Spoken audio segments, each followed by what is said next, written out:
বেলাল বলে, যেই নবীজির হাতে আমি কালেমা পড়েছি, ওই কালেমার স্বাদ আমার অন্তরে আছে।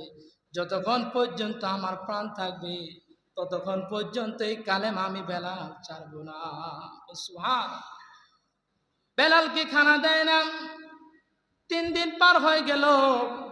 আবু বকর ওই মরুভূমির রাস্তা দিয়ে যাইতেছে।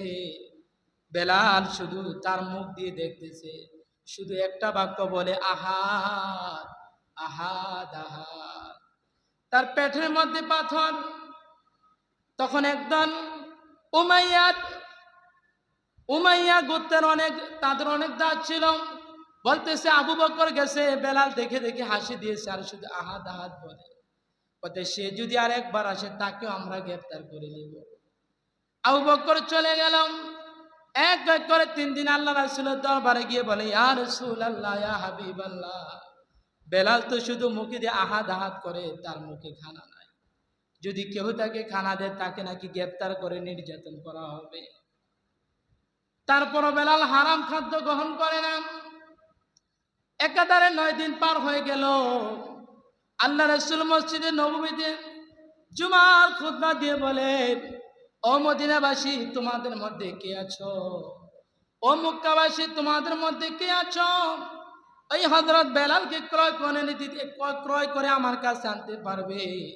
আর বেলালকে যে ব্যক্তি আনতে পারবে, আমি নবীজি ওয়াদা দিলাম, কাল কিয়ামতের ময়দান, মাহশরের দিন, ওই লোকটাকে আমি আমার সাথী বানাবো। সুবহানাল্লাহ। হযরত আবু বকর চিন্তা করলেন, এটা সবচেয়ে বড় সুযোগ।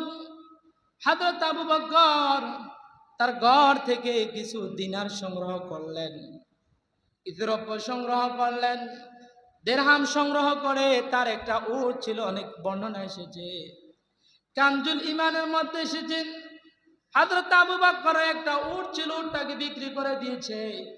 আর বিদায় নেহার মধ্যে এসেছে, হযরত আবু বকরের কিছু দিরহাম ছিল, ওই মুদ্রাগুলা দিয়ে হযরত বেলালকে ক্রয় করলেন।